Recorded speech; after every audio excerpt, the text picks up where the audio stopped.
por perder su autonomía.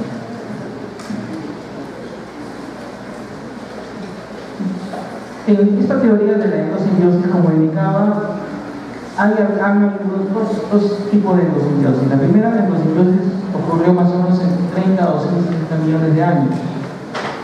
Incluye básicamente el origen de las bacterias en sí. Y en la endosimbiosis secundaria, básicamente el origen de los cloroplastos.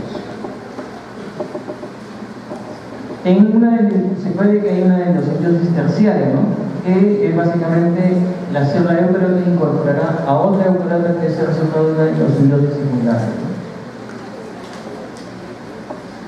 Entonces, más o menos explicando en general cómo ha sido este proceso de la endosimbiosis,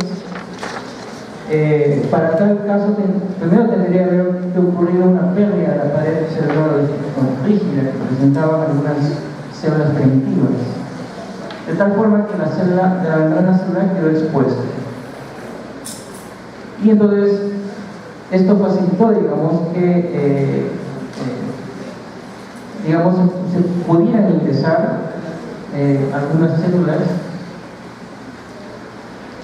y, digamos, con el mecanismo de estas células, la manera de cómo se empezaron a alimentar, ¿no? Entonces desarrollaron ese sistema de la llamada fagocitosis primitiva. Y entonces las células empezaron a digerir de esta forma alimentar. Pero, como las mutaciones ocurren, algunas de estas células pues deberían de haber digerido lo que comían, pero algunas no lo hacían. Entonces estas fueron las que se quedaron en su interior del citoplasma. En este proceso tuvo también que haber ocurrido mecanismos de pliegue en la membrana. Esto es lo que en cierta manera apoya la teoría autógena, ¿no? De que tiene que haber habido formación de pliegues para que el proceso de la captura, digamos así, por fagocitosis de estas células ocurriese con mayor frecuencia.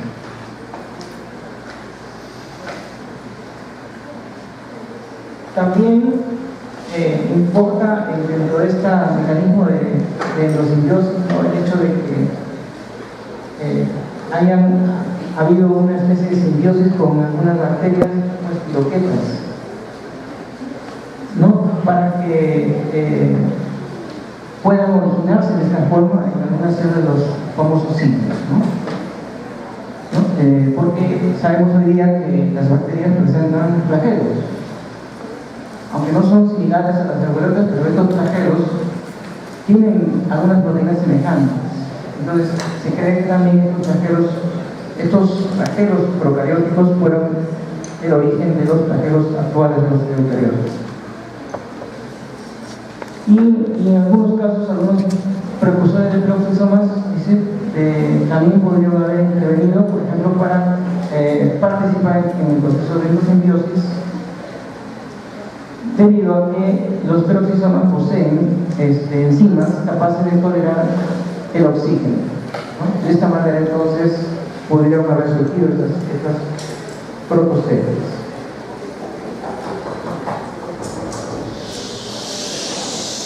Bien, 8 meses, por ahí no debe ingresar, ¿no? Sí.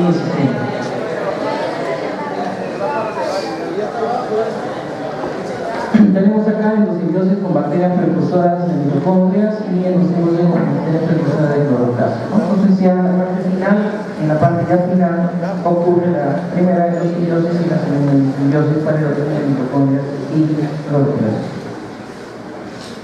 Ejemplos que existen en la naturaleza, por ejemplo, es el caso de este molusco. Este molusco se alimenta de algas de tipo ceroplasta, o sea, su alimentación es de tipo ceroplasta, ¿no? Lo que hace ellos, este molusco, es comer algas, y al comer estas algas, los cloroplastos no va a digerir los cloroplastos de las algas, no los digiere, los deja en su cuerpo. Por eso ese color verde que tiene este molusco come, y cuando es adulto ya deja de comer. Cuando es adulto, las algas hacen el trabajo de la fotosíntesis y ya dejan de comer estos moluscos. Acá tenemos otro ejemplo de endosimbiosis con la salamandra, ¿no? Estos son huevos de salamandra.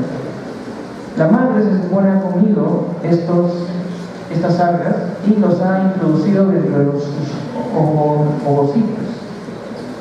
Dentro de sus ovocitos, por eso que se ve su forma verde. Y estas algas van a ayudar al proceso de desarrollo de la salamandra. Interesante estos ejemplos que ocurren en la naturaleza.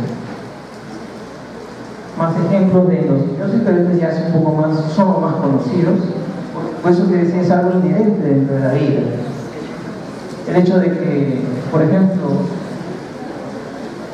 la convivencia entre algas y peces, ¿no? Para que el pez se proteja de los predadores, o el caso de las tortugas, que dejan que los pececitos se coman todos los parásitos que tiene la tortuga, la presencia de líquenes, convivencia entre musgos y algas en zonas que hay muy poco agua, orígenes, o cerdo que deja que el ave se posa en su hombro en una zona pantanosa donde los aves no pueden posarse, y además aprovecha el ave para comerse los piojos, ¿no? Las garrapatas que tiene, ¿no?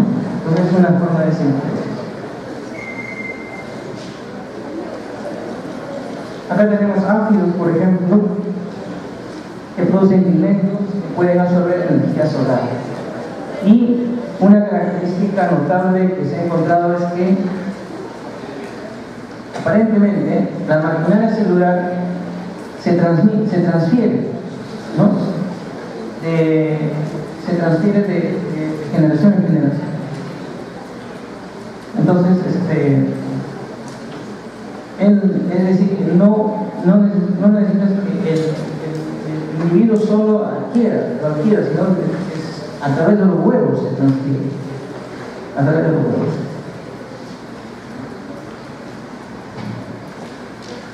Este sería el árbol genealógico, ¿no? Que se conoce y que de alguna manera podría explica, digamos, estos dos tipos de tesis que hemos mencionado, la teoría endosimbiótica y la autógena, que podrían generalmente haber originado estos organelos en los eucariotas, ¿no?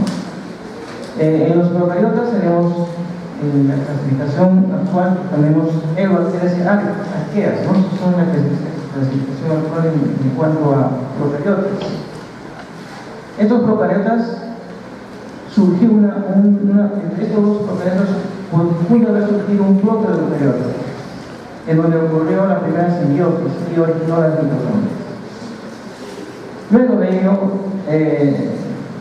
surgió el proceso evolutivo, surgieron nuevos organismos, pero en una parte de la rama de este árbol genealógico pudo haber ocurrido una segunda simbiosis, ¿no? Para originar justamente las plantas, porque las plantas son las que obviamente poseen los procariotas. Entonces, ese es más o menos el árbol genealógico que señalaría los lugares donde pudo haber ocurrido esta simbiosis. Esta es la primera clase.